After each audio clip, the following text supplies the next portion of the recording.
Randy Pischel here with the Valentine Goose channel, also known as Star Thinker. This is my channel, my opinion, my own point of view. And of course, I'm kicking myself right now because the AGK hunt just finished. And if you weren't in the chat, I'm like, oh my God, I was literally kicking my desk. So, my roommate, who is, everyone wants to know who she is, but I can't tell you. Um, my ex-roommate, I must add, she is now a counselor. She left her previous life and decided to help others get through some of the things she went through. So she's become a counselor. And I was really surprised when I introduced this hunt to her, because any previous hunts I've introduced to her, she says, I'm not interested, I won't help you. And I don't know, for some reason this hunt caught her eye. So I sent her the book. The book sat in, because she lives in a secure building, so the book sat at a delivery point for a couple days. Then she finally picked it up, and I had already sent her the poem because that was posted on the site, and she had already narrowed it down to 3 or 4 locations based on the poem, and 3 of those locations, or 2 or 3 of those locations, ticked maybe 3 or 4 boxes. And I said all this in my previous video. And one location ticked 18 boxes. And so we got kind of excited about it. And then she kept finding stuff and finding stuff and finding stuff. And I was I was blown away. And everything she found, because I'm at work and I was trying to work. I had a busy night that night. And she kept sending me stuff like, hey, this fits, hey, this fits, hey, this fits. And I'm like, ooh, this is really cool.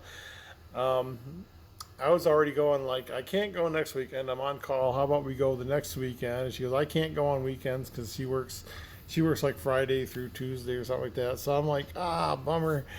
And so we were trying to decide when to go because we really wanted to check this area out. Sure, someone found it tonight. Apparently it was found today. It was so funny because then I missed the AGK live stream, and I got to work and I saw Amy Seeks was on, so they came on and they were like, yeah, the hunt's over, this is and I was just like, oh. So I wanted to know where, and then I heard someone say the name of the park, and I was like, oh, so that's how you say it. And I'm like, oh, wait a minute, that was our park. And then yeah, so, and I understand that people went to the park before this and the trail was closed, so there was that. And, so it was kind of like a foot race. At least in the chat, people claiming that they went, there was at least 3 people claimed they went before this guy found it, and they said they all went and the trail was closed. So, yeah, I mean, it's not like we were the first ones to find it, but the point is she found it within 5 hours of opening the book. She didn't even finish reading the book, and she was sending me pictures, and I posted one on the Facebook page. I was like, look at this picture. And then, because as I was watching it, they showed a picture of this waterfall, and they were like, you have to stand on this rock to look at these 2 trees, and it forms a V. And I'm like, I went back to our chat, and I looked at the picture she sent. I'm like, that was the freaking picture. And she goes, well, that's where you need to be to find it. I was like, yeah, that's where they was to find it. That's where they were to find it. I gotta use proper grammar.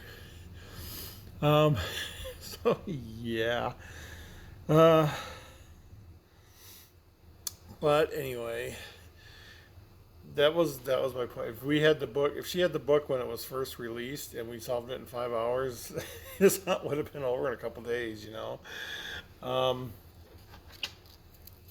But yeah, that's just really frustrating. So now she got kind of excited. I sent her some others, and the one I just sent her, the writing is so bad, and then she's very critical of writing. That's why I don't want her to read any of my books, because I know she'd tear them apart. But she's like, this one, the writing is so bad. That's what she keeps saying. Because look at this sentence. Look at the sentence structure. This is so horrible. Is this a clue? Because no one writes this badly. And I was always reluctant to say this, but way back, someone released a little side hunt that was poem based. And she says, this poem is so bad. She goes, I just want to punch the author in the nose. So I won't say any names, but yeah, that's her. That's the way she is. I mean, she'll criticize the writing, and but she was like, oh, so she's dipping her toes into these treasure hunts, and I'm like, ugh, I just got an invite for another treasure hunt that I didn't hear of it. Um, but we'll see, we'll see. But yeah, I just had to come on, just say, gal. so, she was like, "Are there any other hunts?" I said, "Well, I'll send you the whistle pig." And I said, "That would be like prestigious if you could solve that, because that's been out for decades." And I said, "The Fandango hunt's ending in November. How would you like to solve that in 5 hours? I'll send you that book." And it's just to know that we were from 5 hours from getting the book, we were probably within 10 feet of the treasure online because she'd done, oh my gosh, it was just crazy. Um, yeah, that's nuts. But kudos to the person who did find it, who arrived apparently on the day the trail was open or was waiting for the trail to open, and there was other people going to that spot. So we aren't the only people, we aren't the first people, but by God, it's got to be fast. It's got to be some kind of record. Um, but yeah, and, I heard through the grapevine that some things were solved in the Beacon Star too. So I'm like, ooh, that's kind of interesting. And so that's going to be interesting. But they still haven't even found some of the puzzles, so I'm not even sure how that's going to work.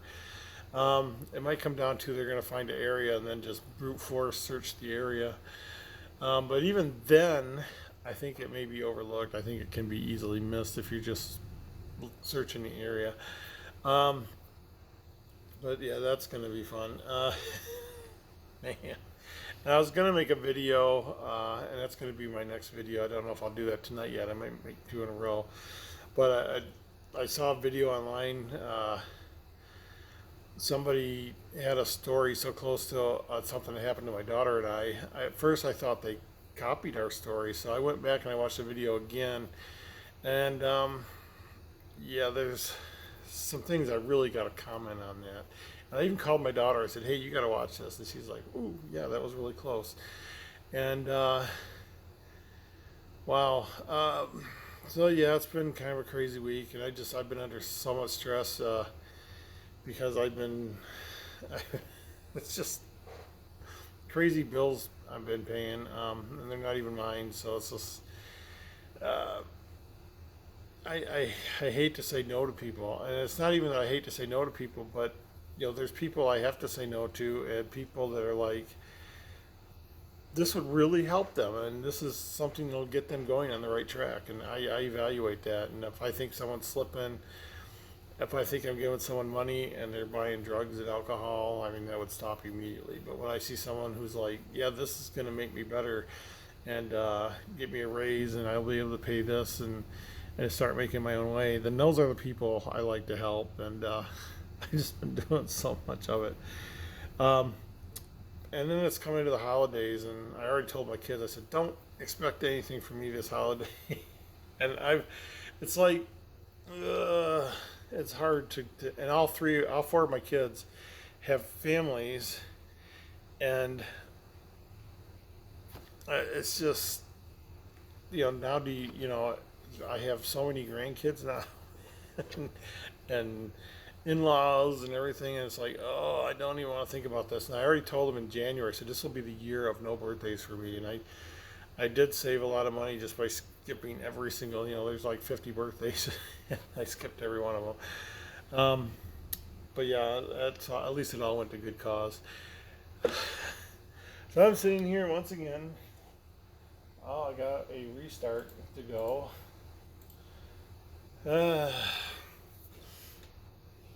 Yeah, very, very, I got a restart over here too. Very interesting night. I didn't plan this night. I was bummed all week because no one went live on Monday, and then no one went live on Tuesday, and people are getting harassed, and it's affecting my watching online time. Uh, um, And yeah, I still disable comments. I just don't want to deal with it. Uh, but wow, it's like, I'm reminded of a time when I was in the Air Force and we did war games, and it was really just a big party. But we all went to Germany, and we got stationed in the space, and I got the tour Bonn, and I went to an ancient glass blowing factory, and I had a special thing blown for my wife. We were still newlyweds back then, and this cost me like my entire wad of money that I had to buy food with on this trip. And so I literally ate canned chicken. Well, it's canned chicken paste and bread, and that's what I lived on for. I didn't even have MREs because they were even more expensive. Because I bought this fancy glass blown thing with I had a rose on it, and it was really fancy. But it was worth it. And then I had to get it home without breaking it, on a military aircraft, and so that was a jam. But I did get it home in one piece, and we still have it. It's one of the pride of our collections. But anyway, and during these war games, I was they blow a whistle and we're all supposed to hide. And the German bomb dump is a lot different than the British bomb dump, because the British bomb dump was perfectly mowed lawns and it was all manicured, and all the bomb dump, all the bunkers were nice and even. But in Germany, they let trees grow up in between the bunkers, and then they let bushes grow on top of the bunkers. So from the air, you can't see them, and they let trees grow around the doors and stuff, and they just let it overgrow, and you can't see it from the air. So, but that gives you lots of places to hide when they blow the whistle. And I'm walking down this trail because, well, he just had time to play. So I was walking down this trail, and I hear Pishel. I was like, "What is that?" "I'm over here. Come over here." And I'm like, "Where are you?" And he goes, "Follow my voice." I'm following this voice, and he's like, "I'm over here." And I'm like, I could not spot him. I'm like, "Where?" And he's like, "I'm right here." And I kept walking. He's like, "You're looking right at me. How can you not see me?" And just with the camo that we were issued, because we were issued camouflage, everything, and we had M16s and stuff. But he was just sitting off the trail, and there was a hill because it was the side of a bunker. And he was just sitting there inside some bushes, and I literally could not see him until I was almost stepping on him. And this wasn't the fancy camo that you see, the Rangers wear or whatever. This was just our issue camo. And I was like, "Damn, I could not see you." So every day after that, I just went out and I sat on the side of the hill and picnicked and stuff, and I watched people walk by me, and no one could see me. And that's what these treasure hunts remind me of. I wonder, I wonder, how many people are looking at clues that are right in front of their face and they cannot see them. And sometimes I'm watching, sometimes I'm hearing through the grapevine certain things, and I'm like, why aren't they not seeing the simple ones? They're not seeing these simple things, and they're really complicating things, and they're not seeing, and it's just driving me crazy. And then, if you're in the woods, because it probably would have been just like me to walk to that spot. Like I said, we had it down to within a couple feet just from Google Maps. It'd be just like me to go to that spot and not see the last clue, because the last clue was the V. And I don't know. It would have been horrifying to actually go there and be there and miss out on it. But yeah, sometimes it's right in front of your face and you don't see it. And I just remember the feeling I got about when I finally could see his eyes, and I'm just like, he didn't even have camo on his face, and it's just the way everything blended into the side of the hill. And yeah, that happens, and that happens in book form and in puzzle form, and that's happening now with some aunts. And that's the feeling I think people get when they're looking at that, and they're like, "Oh, it's right in front of our face." And oh man, it was just so funny. And when they announced it, I'm just like, because when Forrest Fenn announced that his chest was found, he announced it, I can't remember, but it was on a weekend before the weekend I was going to actually go boots on the ground. And I had completely the wrong spot, but man, it's because I was in the wrong state. I was in Montana. But still, it's like, oh man, just 1 week before I was going out. But it was in the wrong spot, but it was a good solve. It fit all the clues. It ticked all the boxes. But I liked the GPS solve, and I know people just, I don't know why people are so divided. I was looking at my YouTube wall, and at least 15 videos was like forrest fenn solve, forrest fenn solve. And they were all different solve, and some of them were people I'd never heard of, and I wondered if these were like the people harassing other people because I'd never heard of them or watched them. But there was at least 15 of them out there. So why are people glomming onto this one solve and like totally criticizing it? Well, how come they're not glomming onto these 15 other solves? And it's just bizarre what people do, and they just pick one thing, and that's what makes me want to tell people, ignore them. They're picking on you because you're responding.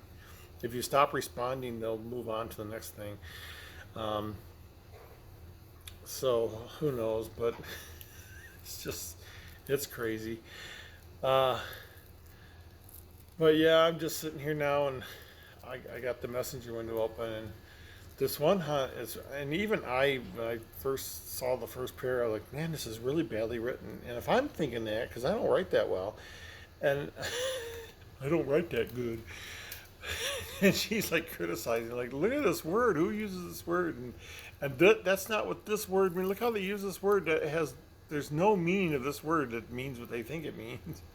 I'm just watching her criticize this book after line after line. I'm like, this is why she's not reading my books. I know she would tear it apart, and being friends, I'd have to sit there and take it. So no, I'm not going to do it. But yeah, I just had to say kudos to whoever this Christian guy is. I heard a rumor that it was the same guy that caught the color of the truck wasn't proper. So it's probably somebody who's just got that mind who spots every detail. And it was just luck of the draw that the trail was open, trail was closed. Luckily, where mine is, I can't imagine it ever being. I can imagine it being closed because anything can happen.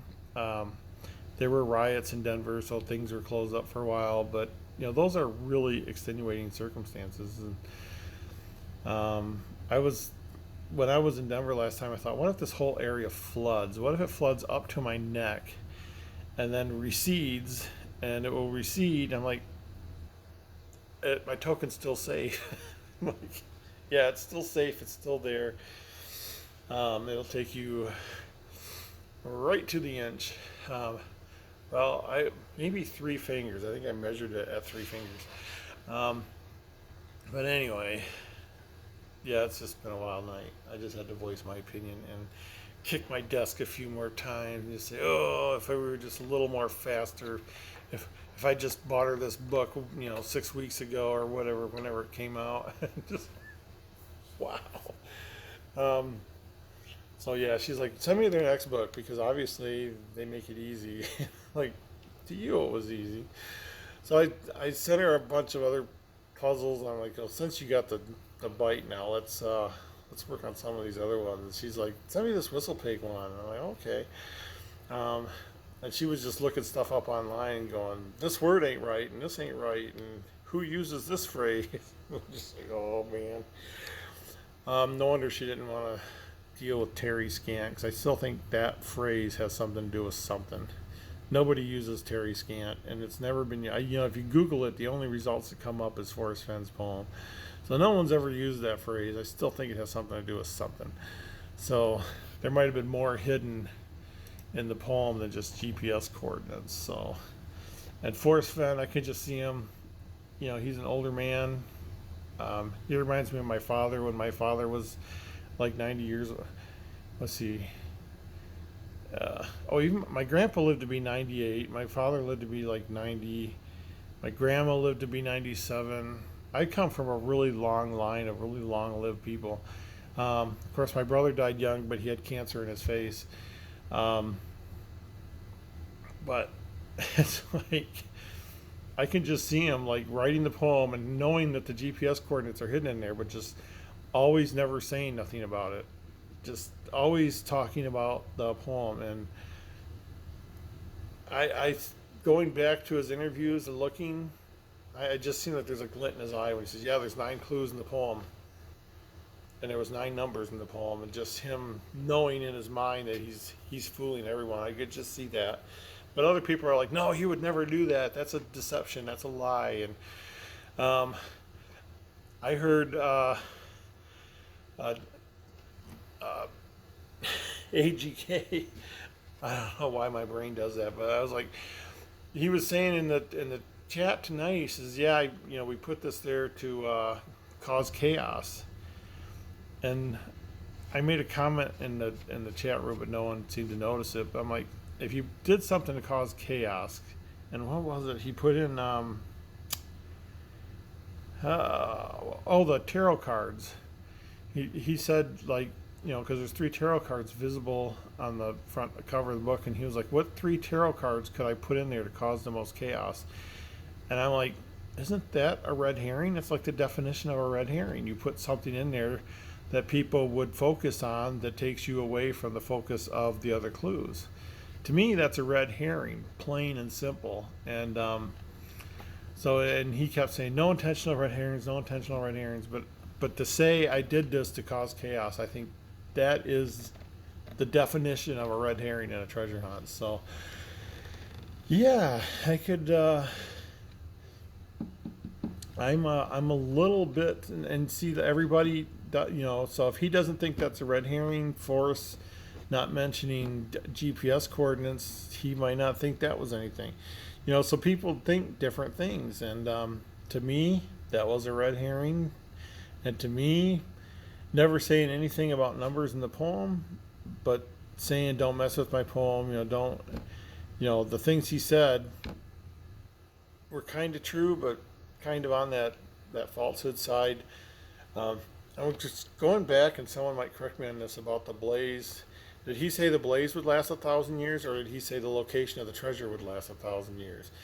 And I think that's an important distinction, because the actual blazes that were out in the woods were actual blazes. They were actual markings in the tree. And if you look at the one, it almost looks like they made an X with an arrow on it, but the bark grew away from that. And the other one looked like it might have been shaped something too, that might have, as the bark grows and as it heals and gets around itself, that it slowly changed shape. And it does look like that one looked like an X with an arrow on it. But I'm digressing. I'm here to kick the desk some more. I mean, I'm here alone, so no one hears me, but I was literally like, God, blah, blah, blah, blah. I can't swear intentionally, but I have before, but I just screamed it. I was like, God, why did he do? We were gonna go there, and then when he showed the picture of the rock, I'm like, oh, that was the picture she had of the rock. Just like, wow. So anyway, this is me being grumpy, and I'm gonna go eat some hummus now and just finish these computers, and I gotta order stuff, and you can see what's behind me. Yeah, there's some orders behind me. It's like I'm just gonna go back to work and throw myself into work. But yeah, I don't have a hunt to focus on now. We went back and revisited naimo spec, and I think I said in one of the videos where I found numbers that were off, numbers that were added after the picture was created, and on top of the pictures inside of some of the 6s, there were numbers added after the picture was finished. I think I covered all that in one of the videos. And I don't know, I might go back and revisit that, but holy cow, another one bites the dust. I don't know how long this one was, but when I did my hunt and I went to my locations, the thought in my head was like, will this location be here in 50 years? And I spent maybe a year exploring Denver because I loved it when I first moved there. And that was one of my thoughts, was, will this be here in 50 years? And at least one of the locations is no longer there, which really, really surprises me. But it didn't make a difference really, and the location is still there. The base of the statue is still there, and they might even put the statue back. But it had no bearing on anything in the hunt, really. So I'm considering that a non-thing, but still, it shocked me and surprised me that one of my things that I chose didn't last 50 years, and of course one got tore up. Soon as I sent the book into Amazon, I got a notice that some people were trying to raise money to repair one of the parks, and so I got really nervous. I thought, oh crap, and they were paying for it. The city didn't pay for the restoration of that park. They raised their own funds for it. The community did. And so when I heard this, and I heard that they had to raise $3 million, and they had already raised $1 million. And when I heard that, I went back out to the park, and I was like a geophysicist. I was taking pictures, and I'd take 2 steps and take pictures, take 2 steps and take a picture. I probably documented that park better than they did, and I documented every inch and took pictures of all these things. And when I went back, because I had moved to Iowa, and then they did the repair to the park, and I went back, and one of the things I did was I had all these pictures on my computer, and I walked around, and I was like, they literally put everything back exactly the way it was, like bit for bit. And there were some of the stones that were crumbling, because that's why they did it, was because the stones were crumbling. They'd put the stones back together and cemented them back together, put them in the same spot. And so I'm like, wow, because this was like a pivotal part.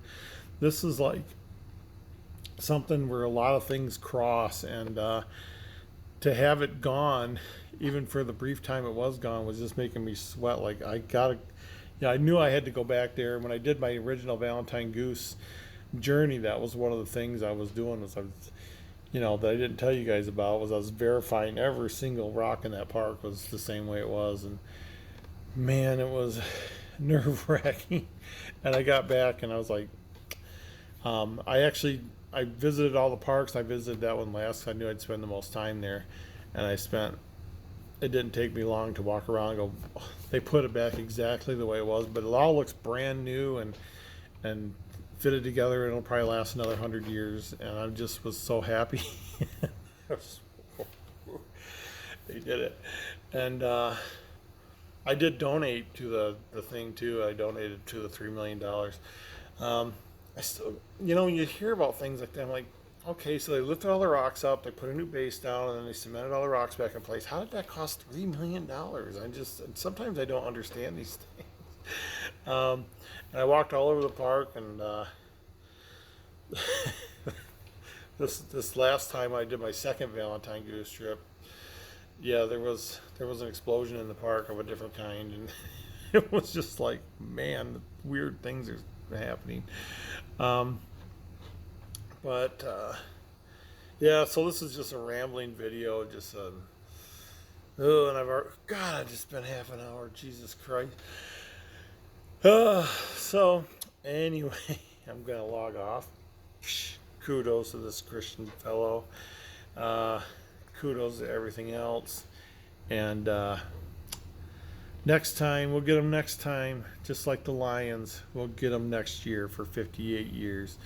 So we'll see you guys later.